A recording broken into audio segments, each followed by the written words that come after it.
Before listening, ask a doctor if your heart is healthy enough for Dallas Cowboys football. This is On Air with Dallas Cowboys Star Magazine. Bringing you behind-the-scenes interviews and features. Direct from the pages of the Dallas Cowboys official team magazine. And the X is going up again. And now, your hosts, Kurt Daniels, Shannon Gross, and Josh Ellis. Volume 5. Issue 4. It's March 13th, 2017, and this is On Air, the weekly show with Dallas Cowboys Star Magazine, we guess. On the cover, farewell, Randy White. The featured cheerleader is Mr. Kent. Behind this microphone, I am Josh Ellis. Behind that microphone, the tour master general here at the Star, Cowboys social media impresario Shannon Gross. And behind the other microphone, working today for some reason, Dallas Cowboys Star Magazine editor Kurt Daniels. Yes, for some reason. I appreciate that. We do have cheerleaders in this issue, actually. They're not named. Nothing against Mr. Ken as a center spread, but... You know, You wouldn't want to see that, I promise you. I've been thinking for some time about how we get the disembodied voice of Douglas or Mr. Kent, whoever it may be, into the introduction, just so the people know who it is we're dealing with out there, who these Cowboys experts they're hearing from are. Yes. Disembodied voice, I like that. And voice of God over here. Mm-hmm. And it strikes me that we're not going to have any more cheerleader centerfolds to hold up. Well, we can get Michael to print you out a page once in a while if you'd like. I would like that. Yes, I would like Michael to. Any sort of photoshopping that he wants to do. I'm sure he's very bored now. He doesn't even have our fantasy baseball league up and running. Yeah, he's behind on that, isn't he? Got to get going. I said something to him the other day about it. He says it's happening, but I guess he's been busy with other things. Sure. It's a struggle today, my friend. The struggle is real. I feel you. I'm back from vacation. Were you out last week? No, I wasn't. I know that you guys didn't do the show. No, Shannon was out as well. Shannon's always out. He's out. He's in Houston today. For what? The Houston Stock Show. He's got a friend who is playing in a band or something. So he's down there booting and scooting, I guess. That guy loves country music, He doesn't does. he? It's really weird. It is weird. But he does. He doesn't look the part at all, but apparently he is quite the country fan. Well, I saw he was here on Friday giving Computer a tour of the Star. Well, yeah, I guess priorities. He had to be here for that. Yeah, Computer ran into Stephen Jones, had time to take an Instagram video. I heard a little bit about that. They got a little social media time together. I wonder how they swung that. He's not available for the regular tours, is he? Yeah, I doubt it. It's sort of like Jurassic Park when you come through here. Usually, you all you see is 2 no-shows and 1 sick triceratops and The goat sitting there by itself. Yes, but Computer got Stephen Jones. We're basically the part of the ride where Mr. DNA is showing you the eggs and all that. You're sitting in the chair. That's the podcast studio, and the people are walking by. Yeah. Tours. Here lies the podcast people. Do not touch them because they are dangerous. Yes, hard at work. It's here. it's a bit like a theme park in a way. Yeah, It is. like a football theme park.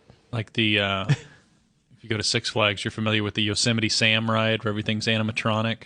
Basically, That's what they need here. Is just Sure. Give them time. They might. Some holograms here and there. Cowboys themed like boat ride of some kind. yeah, it splashes down right at the end. It's got animatronic Roger Staubach doing the Hail Mary.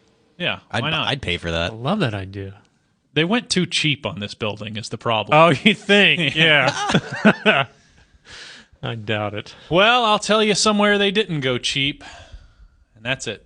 Number 2 wide receiver. The new stadium. Yeah. How about we just get into it? Sure. A little Cowboys talk. All right. This being the football show of record, we shouldn't waste any time. We have a lot of stuff to talk to, and it occurs to me that of all the shows on this here website, we have the pleasure of going first to talk about the Cowboys. People are anxiously awaiting our word. Wheelings, dealings, lack thereof, if you prefer, in free agency thus far. The new league year is 3.5 days old. The Cowboys have they've brought in some new people. You have your computer in front of me, so you'll know these individuals better than I will. So let me try and get their names right. You have Stephen Paella, who is a rice dish served family style with I like that. Shellfish often and sometimes chicken. Cuban, right? I thought it was Spanish. Oh, okay. But he plays defensive tackle. So I like defensive tackles named after food. If they Implies size. If they are run stoppers. Right. 1 year deal for him, not a lot of money. Okay, need bodies. Sure. He replaces Jack Crawford or something like that. Right. They brought in DeMontre Moore, defensive end. Not a whole lot of production, but a decent prospect out of high school and a decent prospect. He was a third-round pick out of college. He's bounced around a little bit. Been with the Giants and the Seahawks, maybe? Seahawks, yes. Dolphins, somebody else. So is Paella. He's bounced around a lot. Started his career with Rod Marinelli in Chicago. Then he was with the Redskins and some other something or other. They also have signed Nolan Carroll. This is probably the biggest name, I guess, of the newcomers. Yeah, of that group. Yep, probably. Cornerback from the Eagles, 3-year deal, $10 million. Not a huge investment for a cornerback with some starting experience who you're probably not just penciling in as a starter right away, but it addresses some numbers concerns at the cornerback position while Brandon Carr and Morris Claiborne are still out there available for anybody to snatch up if they so choose. Right. And the big move, I guess, they have re-signed Terrence Williams. That surprised me. What about you? The wide receiver! Actually, they re-signed 2 wide receivers. They re-signed Bryce Butler first, and then they got Terrence Williams back on, a 4-year deal worth $22 million? Yeah, I guess that's what surprised me, that they signed them both. 4 years, $17 million. Well, there's been a couple numbers reported on that one, on Terrence. So maybe part of it is he could earn up as much, incentives, up to as much as $22 million or whatever. I'm surprised that he didn't get a bigger deal. In a way, I'm surprised that he didn't get a bigger deal because his production is not unfavorable when you compare it to like a Mohamed Sanu who got 4 for 32 last year, or Marvin Jones who went from Cincinnati to Detroit on a pretty big deal. He's probably not shown that he's ready to be a number 1 wide receiver, so that limits his market a little bit. And there were some other guys that were going to get bigger deals, like Alshon Jeffrey and Brandon Marshall at the position. But I don't think anybody around this team really thought that he would be back, because most of us assumed that there was more money for him out there. And I think there was. I think in the end, he's from Dallas, and I think he just wanted to stay home. He gave him the hometown discount. You always hope guys will do that, and they rarely ever do, but it sounds like he definitely did. Right, that's what the Rangers have always been trying to play all these years, is that there's no state income tax in Texas. Right. And so maybe that's what kept him here. Maybe he was just thinking about the tax implications. No, I think it's not how much you make, it's how much you keep. Yeah, I guess. That sales pitch never seems to work, but it did with him, I guess. And again, it sounded like he definitely could have got more money elsewhere, but the fact that he could stay home, I assume he grew up a Cowboys fan, he's been a Cowboys, loves it here, so great for the Cowboys. And in this day and age, I think a lot of people were, even Cowboys fans, were surprised that they would pay him that much. That's not at all big money for a capable second wide receiver in this league. I mean, it's for a legit number 2, which you hope Terrence is. That's a good deal for sure. My question, though, is I'm sure they did the math on this and talked about it and worked it out. Is he really better than Bryce Butler? Like, if you just had Bryce? Yeah. I mean, that's what surprised me more. They signed both. I assumed once they signed Butler that they were going to spend that money elsewhere and wouldn't go after Terrence. And maybe it was a situation where Terrence just, gave him an offer that was too good to pass up, where he wanted to be here, so they made it happen. But it did seem surprising that both those guys stuck around. Dak Prescott weighed in once he got off a plane or something on Saturday night, I think, and saw that all of his weapons are coming back. Dez, of course, and Terrence and Bryce, and he seems happy with it. So for a young quarterback, it's probably good to have continuity like that, not be having to integrate some new wide receiver. And now this eliminates the position as any sort of draft need, which I think is good for the team because using an early pick on that position when you have a lot of needs on defense and some needs developing on the offensive line, which we'll get to, and even tight end, like wide receiver was not a position you wanted to be having to refill again through the draft, through the early rounds of the draft. What if your best available player at 28 or whatever is a wide receiver? Now? Trade back. Yeah. I mean, I've never been on the we got a lot of draft shows to do, but and I'll probably argue this in every episode, but I've never been like a best player available strictly guy because that you just don't always really help yourself that way. Like there are positions that can help you more in short-term and long-term planning, and you don't want to. How many times did they draft a tight end in the second round because they thought he was the best available player? Well, he really can't make an impact because you have a Hall of Famer in front of him. Yeah, I would agree with that. You got to take into consideration what's on your roster already. Yep. Okay. Well, now we go to what's not on your roster. The Cowboys, for all that they have done to bring players in, they have lost even more. Ron Leary goes to Denver.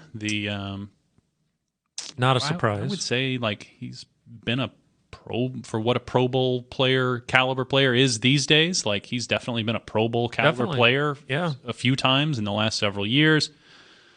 Knew you weren't getting him back.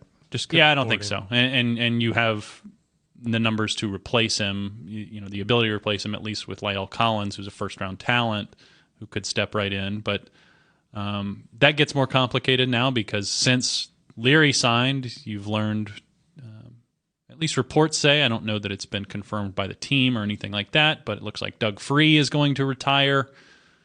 Nothing official, but yes, that does seem to be the case.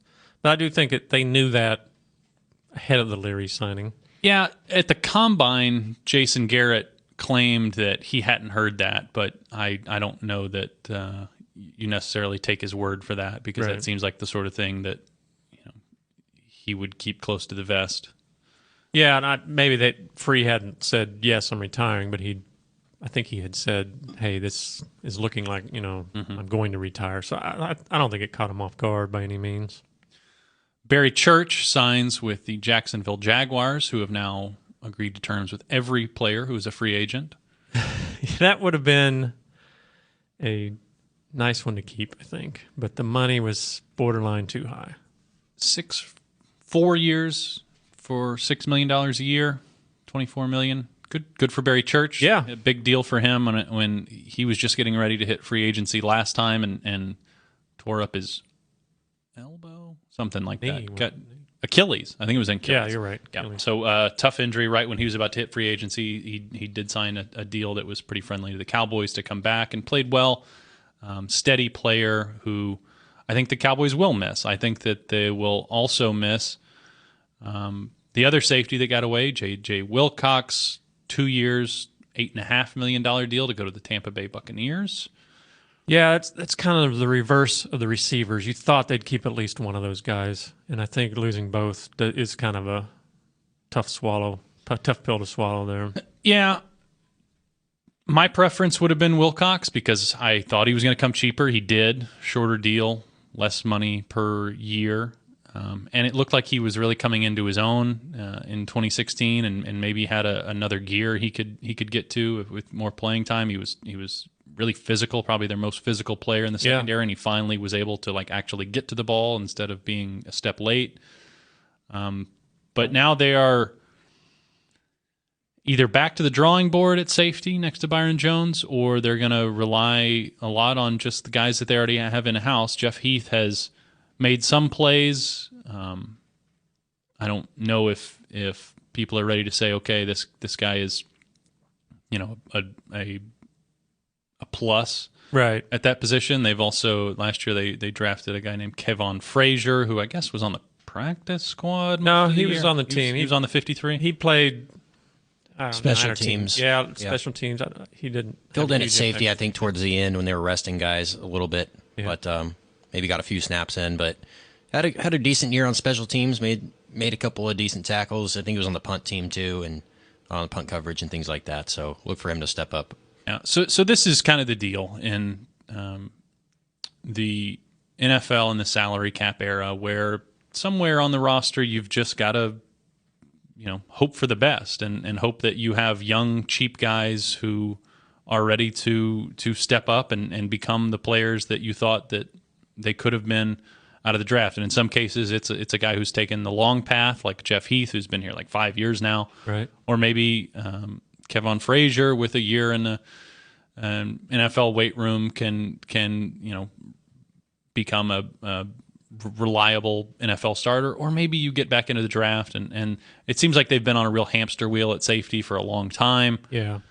I think you're right, though. Right now, I think they feel really good about Byron Jones. I mean, I joke about him being a Pro Bowler, but I think he definitely could be. He down played the road. he played very well Yeah. in 2016. And so I think they By feel and large. comfortable with him. And so you're right. They've got, would they have liked to have Wilcox or Church? Definitely. But that money could probably better be spent elsewhere when they've got a guy like Heath who you hope can be a good starter. He's obviously a good depth guy, but you hope can be a good starter. And maybe they do find Frazier. So I agree. I think it was the fact that they're okay at safety with Jones. They can fill in, but they needed that money elsewhere. For the time being, anyway, it seems like they've spent all their bullets that they have cap-wise. We'll get to Tony Romo's situation in the second segment, but until something is done there, they're not going to have, there's not a big deal waiting for them out there where they're just going to go sign a starting safety or another cornerback or anything like that. I think that if anything, that's one reason that they're holding on to him, to see what money they're going to need. And, they're probably, if you just went into the draft and you used your high picks to fill those needs in the secondary and defensive end again and safety, like if those are your first three picks, then you could get by and probably have some confidence that you wouldn't be too much worse for the wear than even last year. The loss of Free now is a pretty interesting thing because you weren't sweating Ron Leary too much because you had Lyle Collins who could step Right. in and play guard, and you knew what you were going to get in Free. I think that their best move would be to play Collins at tackle. That's a more valuable position than guard, so? especially when you have, that's the left guard that we're talking about. So you've got a Yeah. Pro Bowler at left tackle, you've got a Pro Bowler at center, you've got a Pro Bowl right guard. Tackle is just a more valuable position in general. And so I think that you want your more talented player there, especially a guy who's now got a couple of years of NFL seasoning under his belt, even though he was hurt for most of last year. Like he was projected as a left tackle in the league, so he should definitely be able to play Was right he? tackle. Yeah, I don't remember that far back. I don't know. I mean, I like the continuity, I guess, of keeping man at guard and keeping that middle so strong with those other two Pro Bowlers. And then maybe on the outside, it could definitely be a concern. But, Free held his own, but he was by no means a Pro Bowler, and they did just fine. So I don't know if it's going to be Chaz Green if he can stay healthy. He seems a long ways away, or they go. Maybe Emmett Cleary. Yeah, Cleary, maybe. Those guys that filled in for Tyron Smith this year didn't embarrass themselves. No. They didn't lose any games when those guys were playing. So, Right. Again, it's that same thing about the salary cap era. And Mickey used to always use the phrase that you can't have steak on every plate. And some plates you got to, the kids got to eat hot dogs, right? Sure. You got 3 kids. Hot dogs all the time. Sure. Yeah. While you and the missus enjoy a nice That's right. Steaks. nice, Steaks por- and nice lobster. porterhouse and lobster, right? Still waiting for that. So I mean, I guess that if you got to just plug in and play a dude at one of those positions, then you probably still feel a lot better about your offensive line than 31 other teams. Sure. You're still way ahead of the game. So who's the bigger loss, Free or Church/Wilcox? Well, I don't know. It's tough. I think that you probably want help at both positions still at some point this definitely season. Yeah, I think so. To me, I'm kind of like you. I guess I'm undecided, but maybe safety just because the defense is already kind of on. Your offensive line, 3/5, maybe 4/5 of your offensive line is already pretty solid, whereas right now your whole secondary's a little bit up in the air. I don't know how Rod Marinelli feels about this. I think Kent is sort of the Marinelli whisperer here. Ooh. Or at least he does. He does the impression. Unofficial title. He does the impression. So I mean, some defensive coordinators will lead you to believe that you don't need two great safeties. It's nice to have one really good one, but you can sort of play one way deep in coverage, and he's just sort of the center fielder. And Byron Jones is an athlete enough that you want him, actually covering somebody most of the time. Yeah. So he's not that guy. And if it's Jeff Heath, then who's just back there to not let anybody get behind him, well, he'll probably be okay because Calvin Johnson's not in the league anymore. Right tackle, left guard, whichever position is open. Yeah. Like, it was a real luxury to have five that you felt really good about, and you kind of knew that anytime you needed to get 10 yards and run out the clock late in the game, you liked your chances to be able to do that. And who's to say they won't be able to do it now? They just might have to do it different ways. Maybe you add a fullback, or right. There's going to be some implications for the coaching staff and how they deal with that too. And good coaching staffs deal with what they have to work with, and Scott Linehan, since he's been here, has done a really good job of that. I mean, just think about Dak. Like, Dak is playing as a rookie last year, was not as in tune with the offense and the playbook as Tony Romo, but they made it work. They found things that he was good at, and the component of the running game that we're leaving out here, of course, is Ezekiel Elliott, right? So yeah. You've got a horse at running back who should be able to make something when it's not there perfect for him. Right. Actually, the biggest loss to be concerned about might be the Terrell McClain and Jack Crawford defensive tackles both leaving. I forgot about that. Yeah. They've had quite a few get away. McClain was a good player. Yeah, I thought he really stood out last year. I mean, he got a big deal. He got a $27 million contract. Yeah, they weren't going to be able to afford him at all. But to lose him in the middle, and Crawford was, he's another good depth rotational guy too. He a lot of bulk, so that might be the biggest worry, is losing that pair. Yeah, I don't know. Wait till about the Crawford. draft. They're going to get Malik Collins type guys in here next year. Just these rookies that are coming in willing to work, that have that kind of flex versatility. They lost Ryan Davis today too, the defensive end that was here for a few games last year. He wasn't here very often. That'll be fine. Yeah, hard to miss him too much because he was never hardly here. But it's easy to say that, Kent, and that's why I declared you the featured cheerleader at the beginning of the show, is because we always get it from Douglas, sort of this rosy, these rosy cheeks. But you don't bank on having a draft class like they had last year. You never should assume that.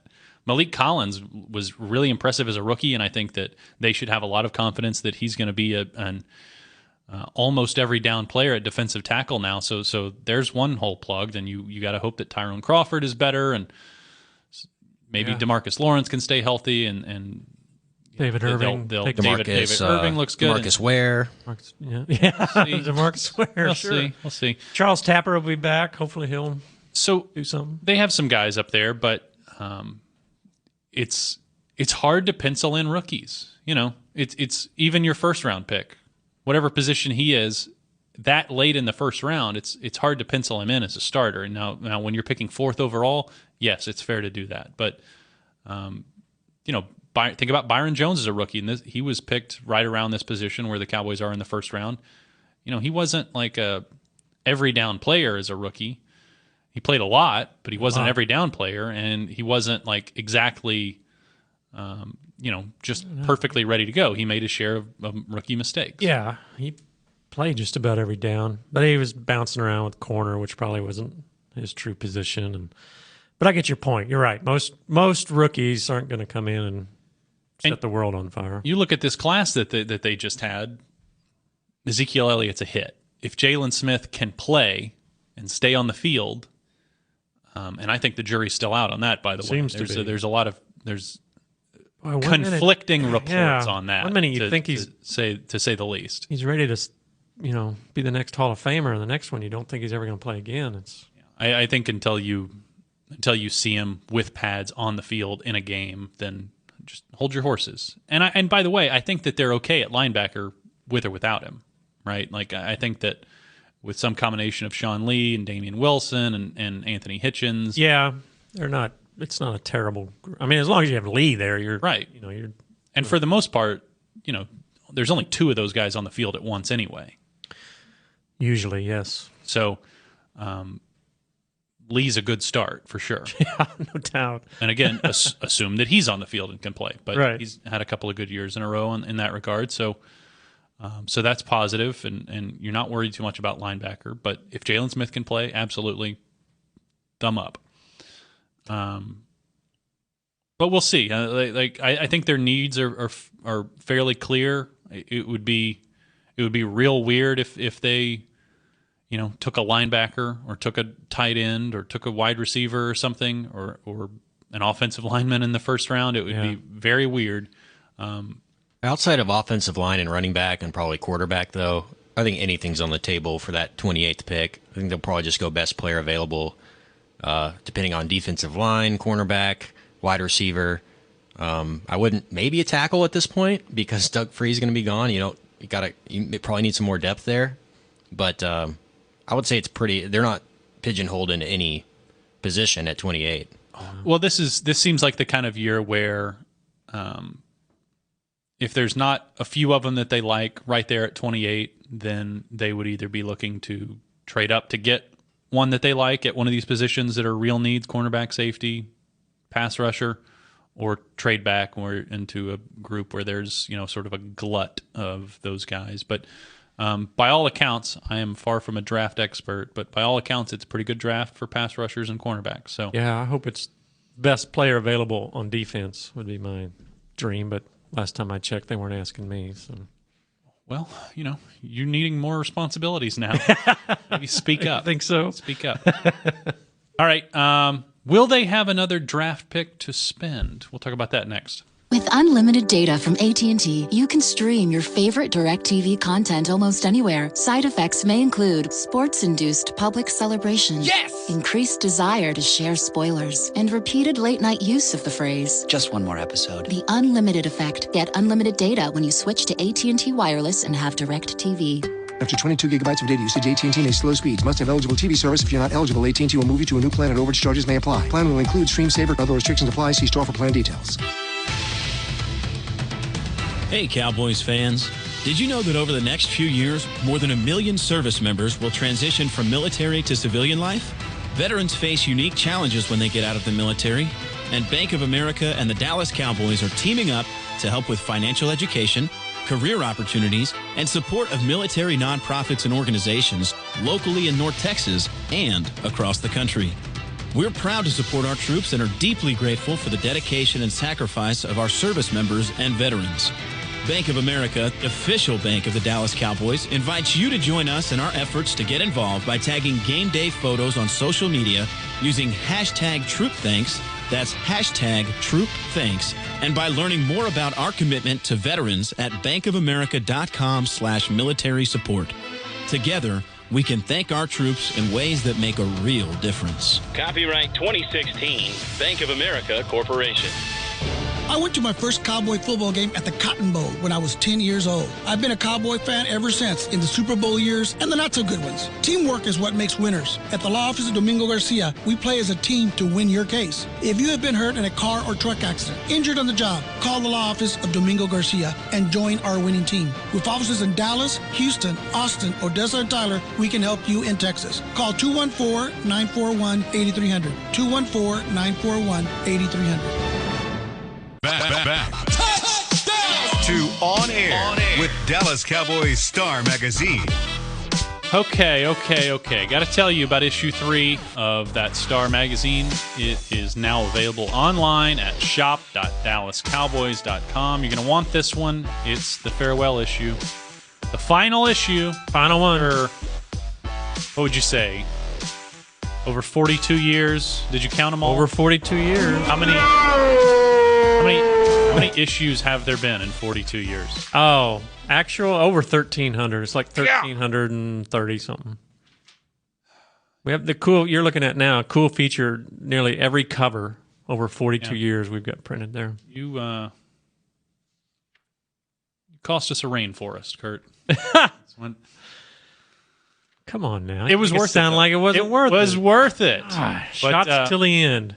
This will be the last tree that. Well, we're still going to be doing the draft guide, the swimsuit issue, which I know you'll want. Possibly the training camp preview. So there will still be a print presence here at Dallas Cowboys. As far as the weekly, as it was once known, though, the weekly edition, in season, 32 issues a year, that thing is gone. This is it. This is the farewell issue. It's featuring Randy White on the cover. He was the very first cover of Dallas Cowboys Weekly. It's a extended issue. You got 96 pages here. Yep. It's stocked full with memories from those who brought you over 40 years of Cowboys news and entertainment. A walk down memory lane with every cover of the magazine. A look back at the inaugural issue and the man who got it all started, Russ Russell. I especially liked the. You got a bunch of the writers and contributors here to share their memories. We did about 15. 20 people in all. Some of the people who have come and gone and moved on to better things. Jarrett Bell, who's now the NFL columnist for USA Today, he was with the magazine for like 9 years. Right. Yeah, he was here. Carlton Stowers, some may know. He became a true crime fiction writer, won all kinds of awards for that. He's a well-known author now. Our own Rowan Cavner, we just discussed him. He's now big shot with the Dodgers. Yep. You, of course, editor-in-chief. I saw one of our biggest success stories. Welcome, kids. Welcome to Jurassic Park. Yes, we're getting a tour through right here now. It's very nice to see you all. Thank you for coming. Yes, you gave me a nice shout out in your farewell note. Oh yeah, great stuff. Great work all these years. You were always very behind the scenes with this magazine. Not many letters from the editor or anything. Like, just didn't have time or didn't want to or what? The letter for stuff that I wrote? Yeah. Yeah, we didn't. I didn't usually have the time. I wrote a few stories here and there, and I thought that we had enough good columnists already. You didn't need me mucking up the work. You didn't want to be the one grading the position groups week to week. Well, there were others that could handle that better than I, including you. Yeah. It was a lot of fun.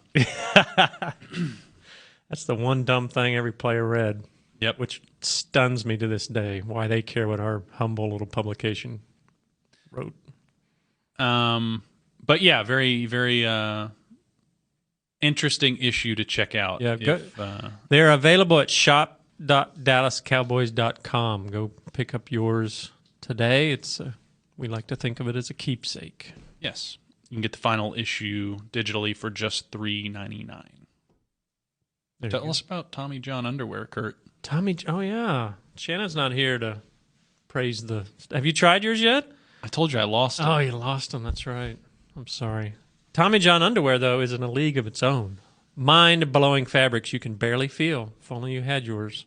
And designs to fit the modern man that eliminate bunching and wedgies. Plus, it's backed by the best pair you'll ever wear, or it's free guaranteed. Shop exclusive Cowboys underwear at TommyJohn.com/Cowboys for 20% off your first order. I may have lost the underwear, but I have tried the T-shirt, and I'm a fan. That's like one of the most comfortable T-shirts I've ever had. It is. Yep. V-neck, too, so it shows just a little tuft of chest hair. I look Ooh, very like sexy. Like that, don't you? In my Tommy John T-shirt. My son stole the socks. Did you get socks? I did. Little tight on me. Are they? I didn't even try him. He grabbed them and ran off. I haven't seen him since. Well, he seems pleased, though. You have a young fan, Tommy John. He's 14. Okay, be careful. Okay. We didn't need to go there with that. Come on. Speaking of Tony Romo, he is yet to be released in spite of his Bob Dylan music video that he released on Instagram last week. What does his wife say in the background? None of us can figure that out. I can't figure it out either. He's really getting his family out there. Enough with the sad music, I think. Is that what it is? Okay, we could not. Yeah, we couldn't understand her. He's really putting his family out there front and center these days to try and guilt everybody into. That's the social media world we live in. He's just feeling the cute video with his kids playing quarterback. My favorite on Twitter. My favorite comment on it was a close-up picture of I don't know if it's Hawk or Gronk or River or whatever Phoenix the name is, but close-up picture of the kid crying, and it says, "That's my quarterback." A lot of great memories with Tony Romo. There's a lot of injury Romo jokes in that video for sure. It looks like the time has come to an end. Who knows if it'll be sooner? Who knows if it'll be later? Reports surfaced last week that he would be released. He has not been released yet. I guess the team's trying to wait out a trade. Yeah, I think that was the deal. They were hoping to whip out a quick trade, and that didn't certainly work. So now there's no reason for them to release him now. So I hope they don't. You could release him today if he was if he was just an outright release, and you could save like $5 million that you could spend on this year's cap, and maybe you use that on like a new backup quarterback. They worked out Josh McCown last week. You could use that to bring back Brandon Carr, for example, or to sign a new right tackle. Or it's money to spend, money to blow. Right. Or you could designate him a post-June 1st cut, and you don't get any of the savings until June 1st. Now, you save more money on this year's cap that way, but where are you going to spend it? Like, you can't spend it now when all the players are getting snatched up, so doesn't do you a whole lot of good yet. Or you could leave the Houston Texans twisting in the wind without a quarterback at all and thinking that they're going to contend this year. And, oh, by the way, he still might choose the Denver Broncos anyway. Right. Or some other team. Yeah, I think that's the route. You wait it out until somebody gets a little bit more desperate, and then you June 1st him or whatever. June 1st designate him. There has to be a pick value in their mind to where it's if it's a third-round pick, then it's worth it to trade him and eat the full $19 million this year. But if it's just a fourth-round pick, then maybe it's better to have that cap money, and we can go ahead and apply it to somebody's extension, get Zach Martin's deal done, what have you. Mm-hmm. Interesting use of use of the cap by Houston and Cleveland this past week. That was one of the most interesting NFL trades I've ever seen, and I think a smart deal for both teams. I think so too. I mean, Cleveland obviously had more cap space than they'll ever spend, and to be able to work it in such a way, that was masterful, as they would say. Yeah, like for Cleveland, there is a salary cap floor now. You have to spend up to a certain amount, and they don't have anybody they really want to resign. so that's dangerous for them, is because how do you guarantee big money to guys who you're hoping with all these draft picks you're amassing that you'll soon be able to replace? So just eating a bunch of dead money on Brock Osweiler for them is a pretty good deal, and you get to flip picks. You get to trade a fourth for a second and soak up some of that cap room that now you don't have to blow on somebody else in an unwise move. I guess they're just going to release Brock Osweiler. And sounds like it. For Houston, they wash their hands of like $100 million quarterback and only have Boy, what a horrible deal that was for them, huh? Yeah. But, hey, look, they got out from under it for fairly cheap compared to what, it looked like they were just going to be stuck. Now they're going to eat $9 million against the cap. If Romo's a free agent and wants to go there, then they can afford him. And there's a good case to be made for Houston. Look, they were playing the Patriots close in the third quarter, really, I guess, early into the fourth quarter of divisional playoff game, and they didn't have J.J. Watt, and they had nobody to play quarterback. Right. So, like, they keep adding some stuff. Now, they lost a really good cornerback in free agency this year, but you keep adding stuff, and with healthy Tony Romo, then maybe you do have a shot to make a run at Tom Brady. Oh, I think definitely that's a team that. Now, I don't know if they can get past the Patriots, especially with what the Patriots have done so far this year. But, yeah, that's a great landing spot for him. They are a contender as far as making the playoffs for sure. They're an exciting kind of young team. That defense is still stacked. I mean, got to like that. I think if I'm Romo, that's probably where I'd be looking. There is a case to be made for Denver, though, if you are Tony Romo and looking to pick your new team. First of all, like, the defense is really good. They've just proved that they were Super Bowl caliber here, not even at this point, not even 15 months ago.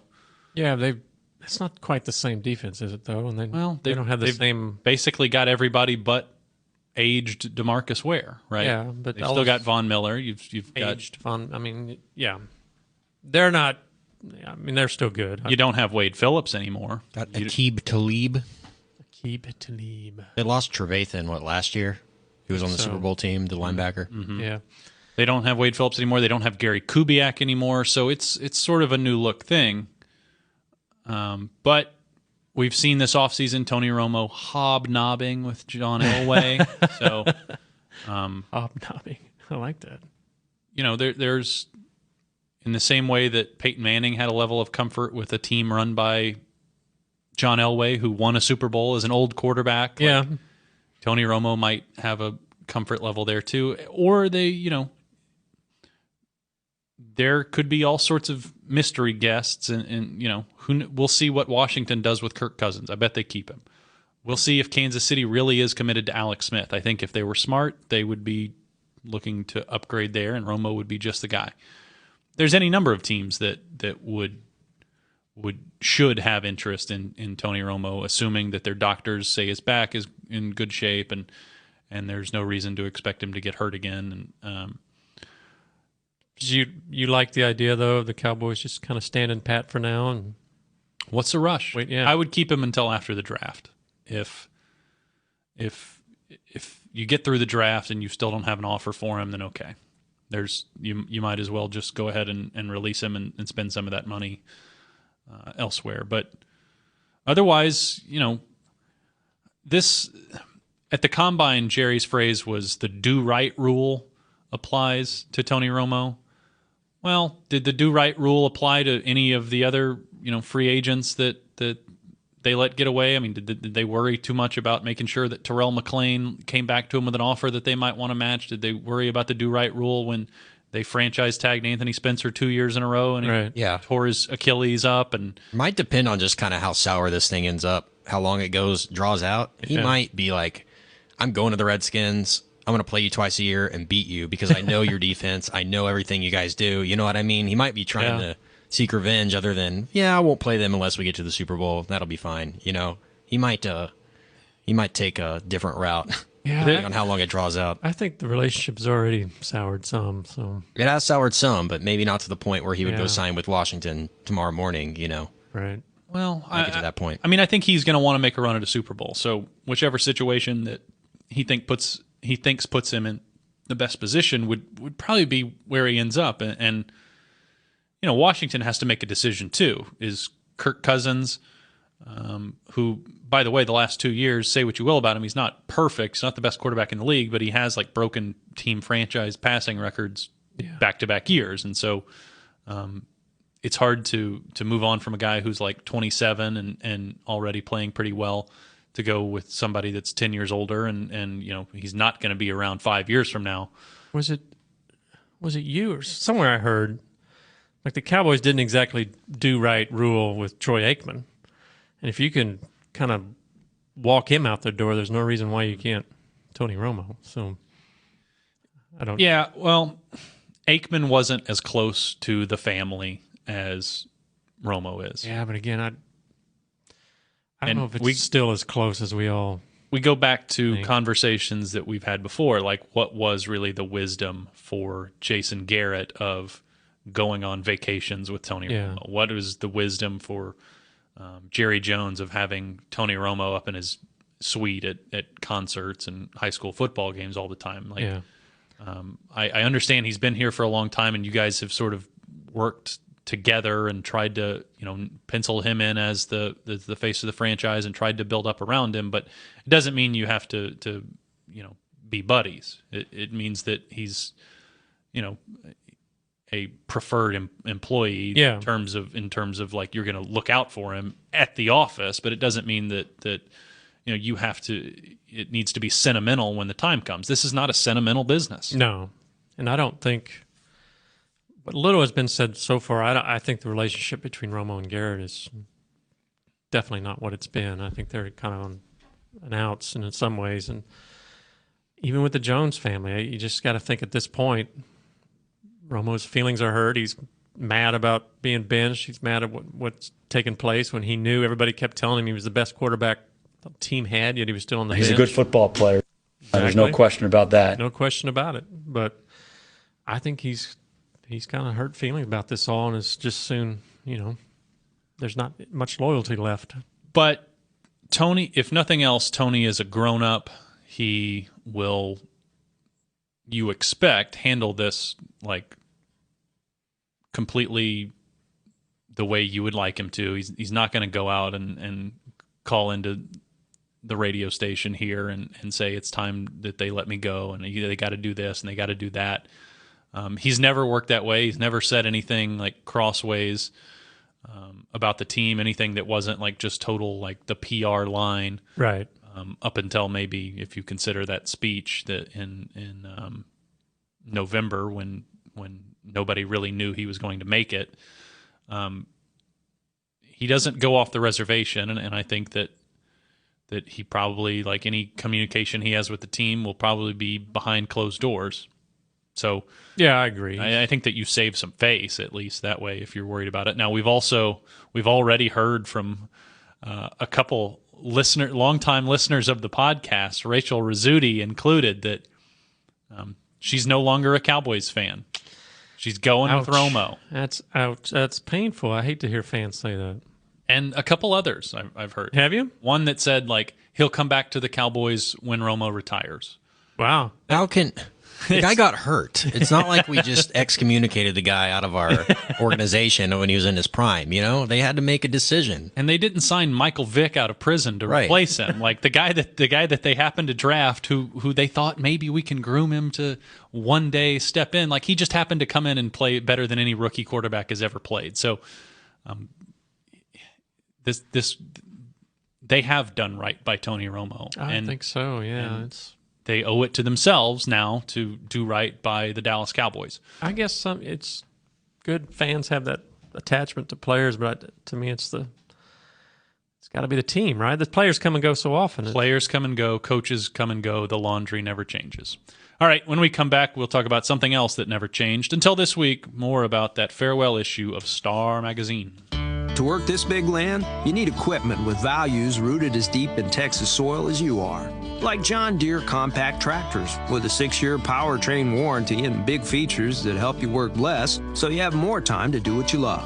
John Deere was first in the Texas fields, and we're proud to be on the field as the official ag and turf equipment of the Dallas Cowboys. Find Texas-sized deals at myjohndeeredealer.com/football. Terms, conditions, exclusions, and warranty limitations apply. See dealer for details. With unlimited data from AT&T, you can stream your favorite DirecTV content almost anywhere. Side effects may include sports-induced public celebration, increased desire to share spoilers, and repeated late-night use of the phrase, "Just one more episode." The unlimited effect. Get unlimited data when you switch to AT&T Wireless and have DirecTV. After 22 gigabytes of data usage, AT&T makes slow speeds. Must have eligible TV service. If you're not eligible, AT&T will move you to a new plan and overage charges may apply. Plan will include Stream Saver. Other restrictions apply. See store for plan details. Star Sports Tours is the only official fan travel partner of the Dallas Cowboys, offering exclusive game weekend travel packages with sideline access and photo ops with current players, Cowboy legends, cheerleaders, and me, Brian Broaddus. Want to stay at the team hotel? With Star Sports Tours, you can. And our outstanding ticket selection is unmatched. You can trust the official travel partner of the Dallas Cowboys, and with us, you'll travel like a pro. Visit starsportstours.com to book your travel packages today. Ice cold Dr. Pepper and the Dallas Cowboys go way back. They belong together like Texas and football, silver and blue, shotgun formations and Hail Marys. Having a Cowboys football party without Dr. Pepper is like Thanksgiving without the Cowboys. Basically, we wouldn't recommend it. So, next time you have a tailgate, home gate, or whatever else kind of gate, grab some ice-cold Dr. Pepper to make your Cowboys party one of a kind. Dr. Pepper, a Dallas Cowboys tradition. Back to On Air with Dallas Cowboys Star Magazine. No, I didn't see Zeke there. I saw a fat guy in a Zeke jersey. Would you like for me to read the, just conversationally say some things sure. about the Feel free. Tommy John Underwear Company? You know, in football, adjusting your plays are key to a win. But underwear adjustments are something we'd rather avoid. That's why there's Tommy John, the 21st century men's underwear that never rides up. Tommy John, no adjustment needed. Shop exclusive Cowboys underwear at TommyJohn.com/Cowboys for 20% off your first order. TommyJohn.com/Cowboys. Nice.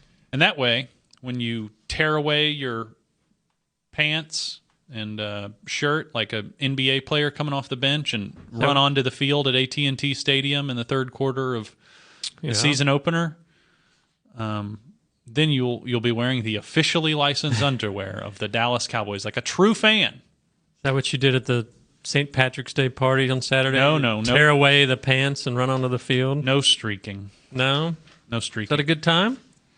It was a good time. So was Zeke there or not?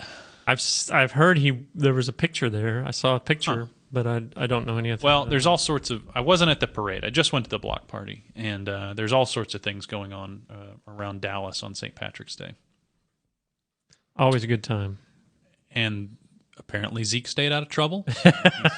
He's more than welcome to. Any others? Any others you saw while there? Festivities. I saw Jason Hatcher, good guy. He stuck out like a sore thumb. At that party. Very large man there. Looks like he could still play, but he said that he is happily retired. Although, right down the street, defensive tackle. Sign him up. All right. So tell me more about this farewell issue of Star Magazine. Tell me, did you go out there to see Randy White? I did. Now, he looks like he could still play. He's got arms that are impressive, I will say. He definitely works out still. Does a lot of kickboxing type stuff, and definitely in great shape. But great guy. We went out there to his little farm he's got, ranch, and hung out with him for 3 or 4 hours. Did a big interview with him for an upcoming documentary, and as well as his photo shoot and magazine story. So it was good. It's been a bittersweet couple of weeks here with the end of the magazine. Several of us have been working on this for a long time, some very long. Kay Clark's been here over 30 years. Sharon Carnahan's been here almost 40. And so it's had a lot of nice words from different people saying it was a good issue and sorry to see it go, but in the end it is going, and so we're kind of just mugging along. The spirit of it lives on, though, right? Not just on DallasCowboys.com, where you'll get a lot of the reporting and opinion that you got in Star Magazine, but you mentioned a documentary. I think that what you guys are doing with Deep Blue is really sort of a spiritual descendant of the, deeper storytelling that has been part of the Star or the Weekly for decades now. Yeah, I think what you see today, I believe it was Brad Sham kind of wrote about this. I mean, even the website now, it's a descendant of what we have done with the magazine, with the kind of behind the huddle type or in the huddle type reporting. And the documentaries, as far as the in-depth thing, it's just kind of as we all know, the nature of the business now is video and instant news. And that's kind of where we're going to continue going, those of us that are still here and working on it, is, some long-form, in-depth stuff. That's one area where the website doesn't really have the time sometimes to provide that kind of stories. So that's something we may be doing more of, and the documentaries, that kind of thing. So it's sad. We hate to see it leave. Many people have done a lot of great work on it, including yourself. So, well, thank you. And especially you. I mean, this was your baby here since 2008. Oh, I'm not good at math. 9 years. 9 years. Yeah. So it's been a long list of great editors that have kind of kept this thing going, and hopefully I carried the torch well enough to bring it to its end. The torchbearer that brings the flame into the Olympic Stadium is like the most honored one.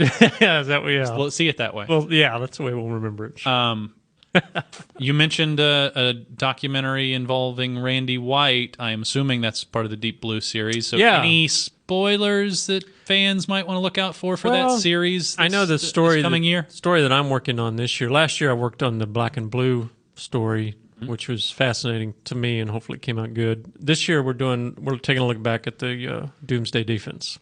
And there's really two eras of the Doomsday. Doomsday 1 was sort of the early 70s, and Doomsday 2 was the late 70s that kind of climaxed with Super Bowl 12. And so that's gone back and talked to Randy White, talked to several others, Charlie Waters, Cliff Harris, Too Tall Jones, Bob Brunig. It's been a fun trip down memory lane to talk to some of these guys and hear their stories of that time and era. It was, you're talking late 1970s. Mm-hmm. Cowboys were America's team, playoffs every year. Dallas was hot spot. Those guys had a good time. Popping. Well, there's so many great stories you can tell about this team, and for some reason that documentary format is a really, maybe this is why the print magazines are struggling these days, is because there's something, in this day and age of digital, that it's just easier for people to engage with. And, I can think of dozens of awesome documentary type stories that you guys can tell. And I know that with the way it's done, there'll be, the same type story will be, put together with words on a page, probably on the website and in the program, which of course will still be available and under the same Star umbrella. I'm not sure that's something that's being discussed, if we continue the Star logo going forward on the specialty issues and such, or if it's just a simple Dallas Cowboys. So, yep. Well, interesting stuff to keep an eye on. This show isn't going anywhere. No, we'll still be around. We may think about it rebranding a bit at some point. I don't know if we'll have to, obviously on air with Star Magazine won't work, but on air with Josh Ellis and the Kangaroos, I don't know.